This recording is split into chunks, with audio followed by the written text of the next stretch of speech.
এই লিঙ্কটাতে ক্লিক করতে হবে। তারপর আপনি এখান থেকে পাবেন পাসওয়ার্ড এই দুইটা ইমেল থেকে।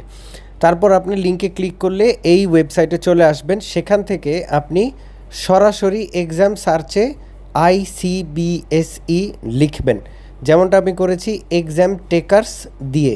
যদি না পান ফর টেস্ট টেকার্স এই অপশানটা সিলেক্ট করবেন।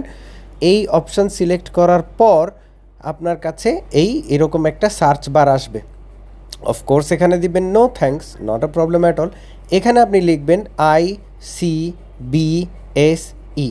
ICBSE। এটা লিখলে আপনার এই বেসিক সার্জিক্যাল এক্সামসের একটা অপশান আসবে, সেখানে ক্লিক করবেন। তারপর লগ ইনে ক্লিক করবেন।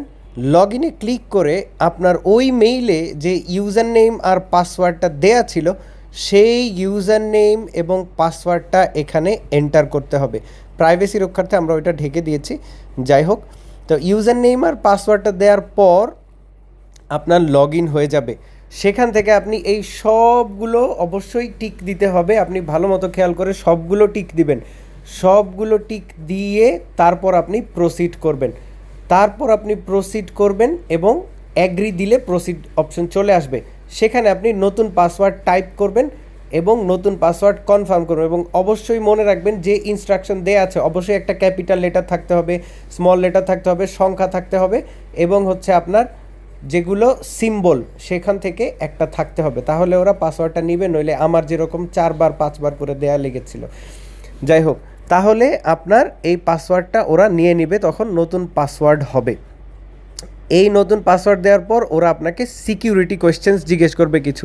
সেখান থেকে আপনি আপনার পছন্দ মতো 3টা সিকিউরিটি কোয়েশ্চেন্স সেখানে অ্যাড করে দেবেন। এখন আমি আপনাকে বলে রাখি, এই যে পাসওয়ার্ডটা চেঞ্জ করলেন সেই পাসওয়ার্ড দিয়ে আপনি যেদিন এক্সামের ডেট দিবে সেই দিন আবার এখানে গিয়ে ICBSE লিখবেন এবং তারপর সেই নতুন ইউজার নেম এবং পাসওয়ার্ড দিয়ে লগ ইন করলে সেখানে আপনার এক্সাম সেন্টারের লিস্ট চলে আসবে। ঠিক আছে, এবং তখন আমি প্রয়োজনে আপনাদেরকে আরও একটা ভিডিও দিয়ে সেটা এক্সপ্লেন করে দিব।